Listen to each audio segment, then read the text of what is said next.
So I'm gonna give you a tutorial on this purple eye look. I'm going to start with my brows first using the Anastasia Brow Pomade in Soft Brown using a flat angled brush. I start mid-brow and then I work my way upwards in hair-like motions.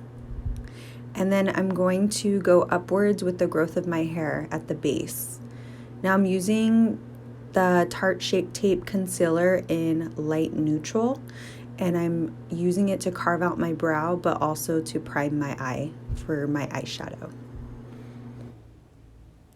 I'm using a Sigma P88 brush to blend out all of the product on my eye for a nice base.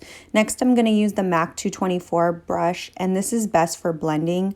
I'm actually using a blush called Wild Rose from Pacifica as my eyeshadow for a nice pinky base. Next, I'm using the same brush with Poppy Seed eyeshadow from MAC.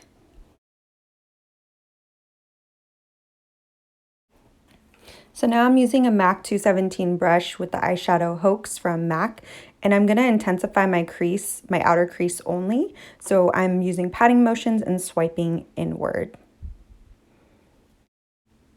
So using the MAC 239 flat brush, I'm going in with the Huda Beauty Desert Dusk palette.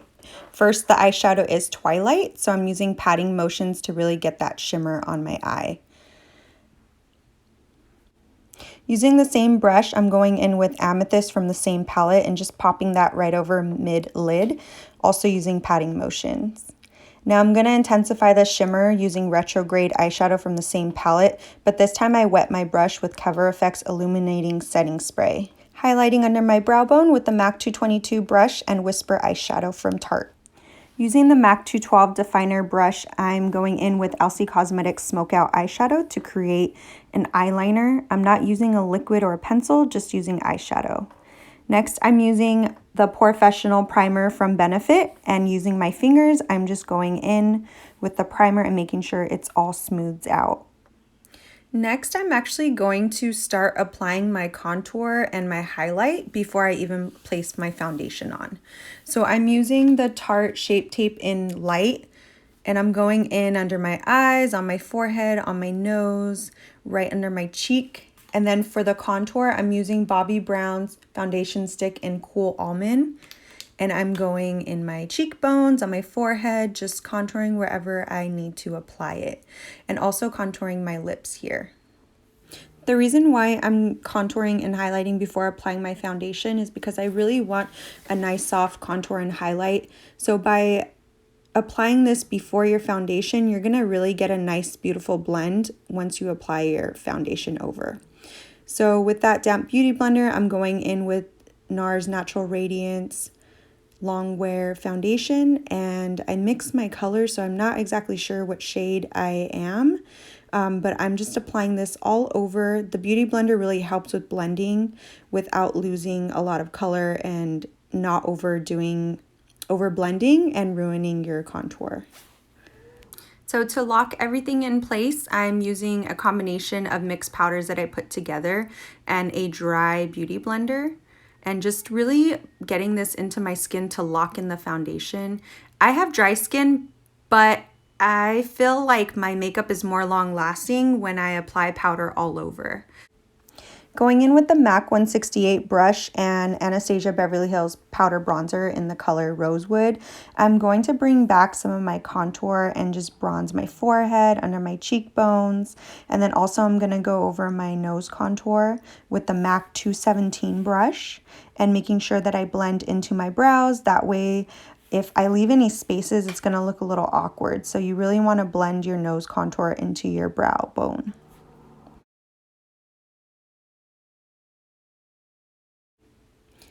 Time to bake. So I'm going to take a dry beauty blender that I used previously along with the loose mixed powders on the bridge of my nose, the sides of my nose, and also underneath my cheekbone. And I'm going in with the clear brow gel from Anastasia Beverly Hills. And for my blush, I'm using Tarte Ornate Blush and using the Bdellium Tools number 940. So using that 212 brush, I'm going to go in on my under eyes, and there's still some black eyeshadow left over, so I'm just going in under my eyes and using, going about halfway under And then taking Amethyst eyeshadow that I used on my lid previously and just going in to blend out that black. So I'm just taking a combination of that Amethyst eyeshadow, the Twilight eyeshadow, and Retrograde that I used on my lids and just really blending all of the colors together right underneath just to make my eyes pop.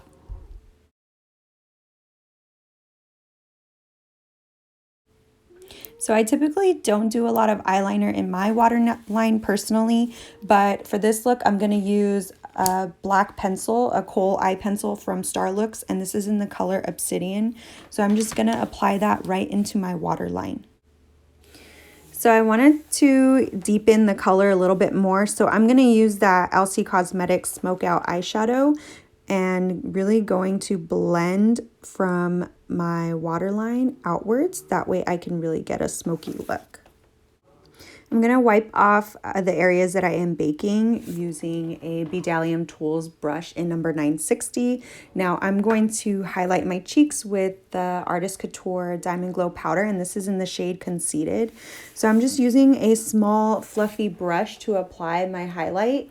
I'm making sure that I'm very precise on my nose area. That way I don't over highlight, making sure I get my Cupid's bow right above my lip area. And I'm gonna go ahead and spray with Cover FX High Performance Setting Spray to lock everything in. So I'm gonna apply mascara before I even apply false lashes. I'm using L'Oreal's Voluminous Lash Paradise Mascara. If you have very straight lashes or lashes that point downward, if you use waterproof, this will really help lift your lashes. Next, I'm gonna apply my false lashes using Callus Glue in Clear. Typically, I use dark glue because I like how it intensifies your lash line, but for this, I'm just using the Callus Clear. And also, I don't know what brand lashes these are because these have just kind of been sitting in my drawer, but these were already pre-cut because I've worn them previously. So for my lips, I'm using an Italia lip pencil in the shade Natural. And a trick for your lips is that you can use a color lip pencil that is very close to your lip shade. And you can apply any lip color that you want as far as lipstick afterwards. When you use a color that's close to your lip shade, you can really get a poutier look. You can make your lips look bigger, appear bigger. And going in with the liquid lipstick from Amuse, and this is in the shade Shy, so it's a very pretty pinky shade. So I'm gonna add a pop of gloss, and my favorite lip gloss right now is from Morphe, and this is in the shade Boho. It has a pink tint, but it's not overpowering. So because my lips get really dry, I like to apply a gloss over the liquid lipstick just for a very shimmery and hydrating lip look. So now I have finished my look. I'm just pulling out some of my curls, fixing my hair, and voila, I am done. Ask questions if you have them. Thanks, guys.